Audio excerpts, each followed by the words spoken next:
মহান বিজয় দিবস উপলক্ষে বাংলাদেশ জামাতে ইসলামী চট্টগ্রাম মহানগর এর যুব বিভাগের উদ্যোগে চট্টগ্রামে অনুষ্ঠিত হয়েছে যুব র্যালি। উক্ত র্যালিতে ছোট শিশু থেকে শুরু করে বয়োজ্যেষ্ঠ সকলেই জাতীয় পতাকা হাতে অংশগ্রহণ করেন। সকাল ৮টায় নগরীর ২ নম্বর গেট সংলগ্ন বিপ্লব উদ্যান থেকে শুরু হয়ে র্যালিটি নগরীর গুরুত্বপূর্ণ সড়কগুলো প্রদক্ষিণ করে নগরীর বদ্দাহাট মোড়ে গিয়ে শেষ হয়। এ সময় র্যালিতে উপস্থিত ছিলেন জামাতে ইসলামী মনোনীত চট্টগ্রাম ৮ আসনের এমপি পদপ্রার্থী মোহাম্মদ আবু নাসের এবং চট্টগ্রাম ১০ আসনের এমপি পদপ্রার্থী অধ্যক্ষ শামসুজ্জামান হেলালী।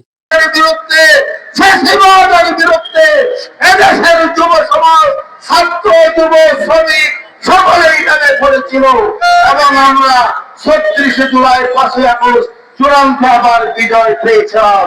কাজে আমাদেরকে ১৬ই ডিসেম্বরের যদি আমরা মর্যাদা সমুন্নত করতে চাই, বাংলাদেশকে যদি এগিয়ে দিতে চাই, তাহলে অবশ্যই আমাদেরকে ৩৬ জুলাই অ্যান্টি ইন্ডিয়ান হেজেমনির চেতনাকে জাগ্রত করতে হবে, অ্যান্টি ফ্যাসিজমের চিন্তাকে জাগ্রত করতে হবে। আমরা আগামীতে এই যুব সমাজকে কর্মসংস্থানের মাধ্যমে দুর্নীতিমুক্ত করার মাধ্যমে